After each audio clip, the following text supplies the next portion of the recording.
Nous allons maintenant donc à la suite toujours du cours, d'accord. Vous avez donc un exercice méthode qui sera donc modéliser une succession d'épreuves. Vous pouvez voir d'autres exemples, un exercice corrigé donc dans le livre, page 369.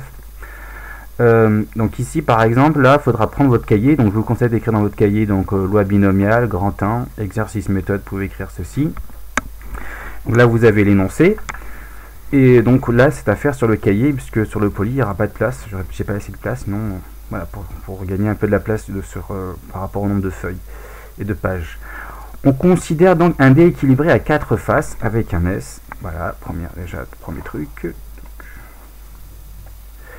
Numéroté de 1 à 4 et un sac contenant 3 jetons indiscernables au toucher avec donc un jeton A et 2 jetons B dans le sac. On note l'épreuve 1, d'accord. E1, l'épreuve aléatoire qui consiste à lancer le dé, et l'épreuve numéro 2, E2, l'épreuve aléatoire qui consiste à tirer au hasard un jeton du sac. On va déterminer l'univers ainsi que la loi de probabilité de chaque épreuve. Donc pour E1, il faut déterminer donc l'univers ainsi que la loi de probabilité. Donc il y a un mot qui doit peut-être qui doit vous interpeller, c'est loi de probabilité. Donc on reviendra à ce moment-là sur ce que c'est déjà, vous l'avez déjà vu je pense l'année dernière et ou en seconde. Donc si je regarde l'expérience E1, d'accord, si je regarde son univers, que je note oméga 1, je rappelle que oméga 1, oméga c'est l'univers, c'est l'ensemble des résultats possibles. Comme ici j'ai un dé, l'épreuve E1 c'est lancer un dé, c'est lancer le dé qui a 4 faces, numéroté de 1 à 4, ben, l'univers de l'épreuve E1 c'est 1, 2, 3, 4. Et pareil pour E2, je vais le mettre ici comme ça. E2, son univers que j'ai noté oméga 2. Lui, puisque l'expérience 2, l'épreuve 2, consiste à tirer un jeton au hasard dans un sac qui contient donc un jeton A et 2 jetons B, mais les résultats possibles de l'épreuve 2, c'est donc, on peut obtenir l'ensemble des résultats possibles, c'est un jeton A ou un jeton B, que je note A et B. Maintenant, je vais de la loi de probabilité. Donc, je vous rappelle, en fait, la loi de probabilité, c'est la probabilité de chaque issue possible. D'accord ? On fait un tableau, en général. Donc, on fait comme ça pour représenter une loi de probabilité. C'est un tableau. D'accord ? Hop. Donc je vais mettre pause et je vais le faire proprement. Donc je rappelle donc une loi de probabilité finalement c'est on va représenter la probabilité de chaque issue possible de l'épreuve. Donc là vous avez lancé un dé à 4 faces, vous avez donc l'univers nous donne toutes les issues possibles, donc on peut obtenir 1, 2, 3 ou 4 et la probabilité d'obtenir 1, comme tout est équiprobable puisque le dé est équilibré, donc c'est 1 quart pour chaque issue. 2 quarts, je rappelle que c'est 1 demi. 3 quarts. Pourquoi j'écris 2 quarts, pardon, n'importe quoi. La probabilité d'obtenir 2 c'est 1 quart, la probabilité d'obtenir 1 tiers c'est 1 quart, et la probabilité d'obtenir 4 c'est 1 quart. Là pareil, l'épreuve 2 c'est tirer un jeton dans le sac, soit j'obtiens A, soit j'obtiens un jeton B. Comme il y a un jeton A sur les 3 jetons au total, j'ai une probabilité d'un tiers d'avoir un jeton A, et j'ai une probabilité, comme il y a 2 jetons B dans le sac, j'ai une probabilité de 2 tiers. Voici ce qu'on appelle la loi de probabilité, donc de l'épreuve 1 ici, et de l'épreuve 2 ici. Ensuite, donc on poursuit donc ici la question de déterminer l'univers de la succession des épreuves E1 puis E2. Donc on a vu comme tout à l'heure, quand on a plusieurs épreuves, donc l'univers de la succession des épreuves, ça va être le produit cartésien. Souvenez-vous, on a vu ça donc tout à l'heure. Donc si je note oméga, ben lui forcément c'est oméga 1, l'univers de l'épreuve E1, et fois oméga 2, l'univers de l'épreuve 2. On peut noter comme ceci avec des accolades. Donc c'est 1, 2, 3, 4, croix ou fois A fois virgule B. Ok. Donc ça c'est l'univers donc de la succession des épreuves 1 puis E2. Les épreuves sont-elles indépendantes? La réponse oui, d'accord. Bah, en fait, on répond assez simplement oui, car. Donc, les résultats des épreuves ne sont pas le résultat d'une épreuve n'est pas influencé par l'autre épreuve, d'accord.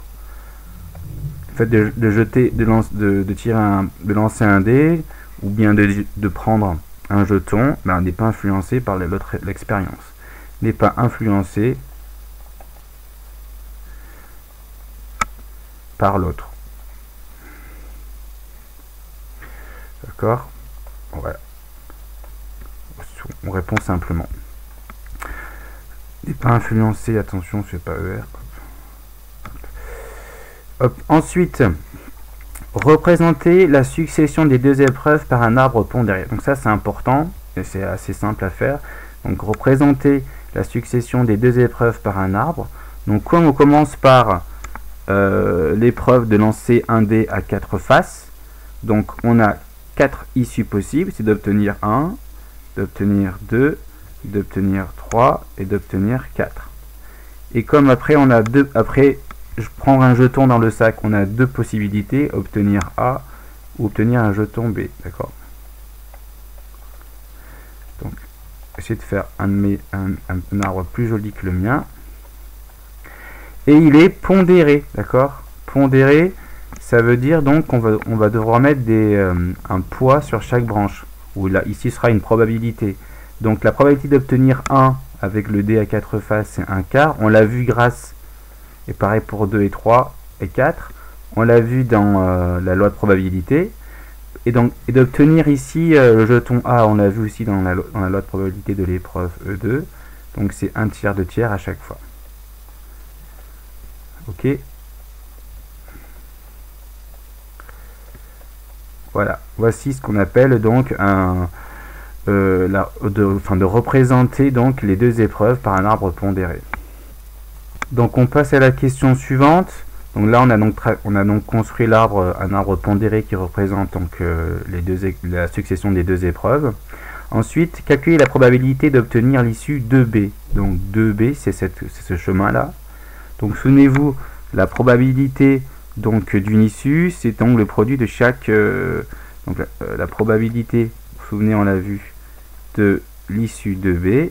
En fait, il faut le préciser, donc comme les épreuves sont indépendantes, il faut le préciser. D'accord.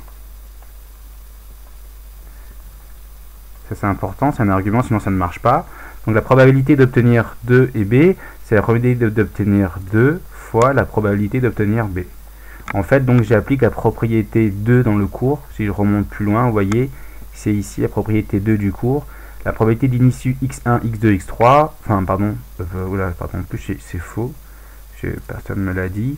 Hop. Là c'est n et là c'est n, pardon. Là c'est n et là c'est n. Donc la probabilité donc de l'issue x1 jusqu'à xn, c'est le produit donc des probabilités de x1 jusqu'à la probabilité d'avoir xn. Mais là c'est pareil. Donc la probabilité d'avoir 2b, c'est la probabilité de 2 fois la probabilité de b. Sachant qu'on a vu tout à l'heure la loi de probabilité, il nous suffit de regarder. Bon là c'était simple, hein. Et là je vois donc probabilité d'avoir 2 c'est 1/4, la probabilité d'avoir b c'est 2/3. Donc ici c'est donc 1/4 fois 2/3. Et on voit qu'on peut simplifier par 2. Ça fait donc 1/6. Ok. Donc j'ai une chance sur 6 d'obtenir le résultat de B. Maintenant, déterminer la loi de probabilité des la loi de probabilité des successions. De la succession des deux épreuves. Qu'est-ce que j'ai écrit, pardon. C'est pas ça. De la succession. Donc une erreur. De la succession des deux épreuves. Donc ici, je veux mettre tous les résultats possibles comme tout à l'heure. Donc je fais un tableau. Mettre pause, ça prend un peu de temps.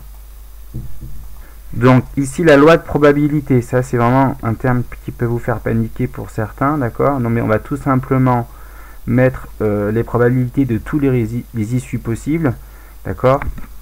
Donc les issues possibles, il y en a beaucoup ici. On peut les voir ici d'ailleurs, au passage. Toutes les issues possibles, elles sont données dans l'arbre. Donc je pourrais donc les issues possibles, donc là c'est 1A, bien sûr, là c'est 1B. Après je fais pareil avec 2A, etc. Je continue. Donc là il y en a, vous voyez, il y a 1, 2, 3, 4, 5, 6, 7, 8. Il y a 8 issues possibles, donc je vais faire 8 colonnes. D'accord, ici, là, dans mon tableau, je vais avoir 8 colonnes. Donc 1A, d'accord. Après, je tiens un trait, je fais 1B, et je continue, donc je vais mettre pause. Et donc, vous pouvez poursuivre chez vous. Donc, une fois que j'ai mis toutes les issues possibles, là, donc il y en a 8, j'espère que je ne faut pas m'oublier. Donc là, en fait, je mets les probabilités d'obtenir donc les issues. Donc j'ai déjà calculé juste avant la question 5 la probabilité d'avoir 2 et B. Donc là, je peux mettre 1/6. D'accord.